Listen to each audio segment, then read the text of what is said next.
আমি গিয়েছি আর আমাকে জড়িয়ে ধরে বলছে, রুবেল তুই তো ফাটাই দিছিস। আমি বললাম আমি তো প্রথম বুঝতে পারিনি যে আমি কিন্তু টেনশনে ছিলাম, ছবিটা রিলিজ হয়েছে, আমি ভয়ে কেউকে জিজ্ঞেসও করি না যে ছবিটা চলছে কি চলছে না, বিকজ দুদিন প্রচণ্ড ঝড় বৃষ্টি। আমাকে জড়িয়ে দেওয়া বলে, রুবেল তুই ফাটাই দিছিস। আমি দাদা ঠিক বুঝি নাই। আরে তুই কি জানিস না কিছু? আমি না দাদা। আরে বিপ্লব এই ঝড় বৃষ্টির মধ্যে অলসস ফুল যাচ্ছে। দিলীপদের এই কথাটা আমার সারা জীবন মাথায় রাখি আমি। এবং বিপ্লব আমার জীবনের চলার পথে এমন একটি ছবি যেটা আমার জীবনটাকেই আমার দৃষ্টিতে আমি মনে করি এটা পরিবর্তন করে দিয়েছে। Turning point. ওই ছবিতে যেহেতু একদম আমার অন্য কেউ ছিল না, আমি ধরতে গেলে ওই ছবিতে আমি এবং ড্যানি, আপনি আর ড্যানি এবং মেইনলি শহীদুল ইসলাম খোকন।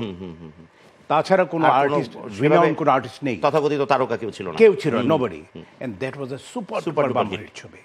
আচ্ছা, আপনি অ্যাকশন হিরো, এতগুলো সিনেমা একের পর এক করে যাচ্ছেন, সেই সময় একটা রোমান্টিক হিরোর উত্থান হলো সালমান শাহ, এবং সেই ক্ষেত্রে তখন কি সালমান শাহ কিছু অর্থে রুবেলের লাইমলাইট কিছুটা নিয়েছিল, যে রুবেল কি এরকম মনে করে? না, করে না। আচ্ছা, ওকে। বিকজ সালমান, আমি যেটা মনে করি সেটা হচ্ছে যে সালমান আনডাউটলি তার একটা অবস্থান সে অন্য দিক দিয়ে তৈরি করেছিল, বিকজ তার অবস্থানটা ছিল সে রোমান্টিক ছবি করত, তার অবস্থানটা সে অন্যভাবে তৈরি করেছিল। আর আমার যে অবস্থানটা ছিল, যে সবাই জানে যে রুবেল মানে একটা মারামারি অ্যাকশন ছবি করে এবং সে কারাতে টাইপের ছবি করে। সো এইখানে আমি মনে করি না, অনেকেই মনে করতে পারে, করতেই পারে, বিকজ কারো মনে করাটাকে তো আমি ধরে রাখতে পারবো, বাট আমি মনে করি না যে আমার ওখানে কোনো রকম সমস্যা হয়েছিল।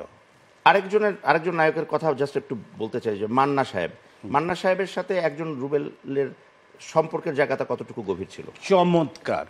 ইন্ডাস্ট্রিতে মান্না সাহেবের সাথে আমার সবচেয়ে ভালো সম্পর্ক ছিল, এটাই জানতে চাচ্ছিলাম। বিকজ সবসময় মনে পড়ে, আমি যদি কখনো সে যদি একটু আগে আসতো, বসে থাকতো, আমি তাকে দেখতে সাথে সাথে গাড়ি থামাতাম, বুকে জড়িয়ে ধরতাম, সে বলতো যে রুবেল চা খান, অথবা যদি সে আসতো আমি তাকে জড়িয়ে ধরে বলতাম যে চা খান। তার সাথে সবচেয়ে বেশি ভালো সম্পর্ক ছিল আমার। এই জন্য সে যে কোনো একটি কারণের জন্য একবার সমস্যায় পড়েছিল, আমার এখনও মনে পড়ে প্রয়োজক সমিতিতে উনি বসেছিলেন চুপ করে, আমি সাথে সাথে শুনে আমি তার কাছে গিয়েছিলাম। আমি তখন বলেছিলাম যে মান্না সাহেব, ডোন্ট ওয়ারি, আপনি কোনো কিছু নিয়ে ভাববেন না, বাংলাদেশ ইন্ডাস্ট্রির কেউ থাকুক বা না থাকুক, I am the last person, আমি আপনার পাশে আছি, আপনি এখানে অরিড হবার কিছু নেই। সে আমাকে বুকে জড়িয়ে ধরেছিল, জরুর ভাই এইভাবে কেউ কথা বলে না, আমি আপনার সাথে আছি, আপনি যে কোনো একটা সমস্যা হয়েছিল, আমি বলেছি আমি আপনার সাথে আছি।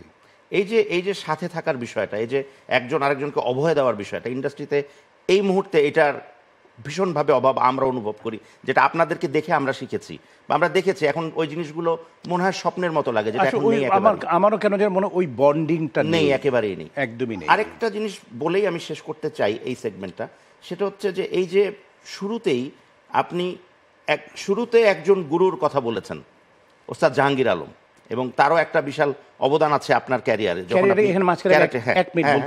নিশ্চয়ই প্লিজ, যে আমি যেরকম বলেছি যে আমার এই সমস্ত কিছুর মূলে হচ্ছে আমার শ্রদ্ধেয় বড় ভাই, এবং তার পাশাপাশি যদি আমি শ্রদ্ধেয় ওস্তাদ জাহাঙ্গীর আলমের কথা না বলি, এটা আনডাউটলি আমার জন্য পাপ এবং অন্যায় হবে। সো আমার চলার পথে আমি সব জায়গায় বলেছি, এখানেও বলে যাই, আমি এখনো দুজনের সামনে কখনো চেয়ারে বসি না।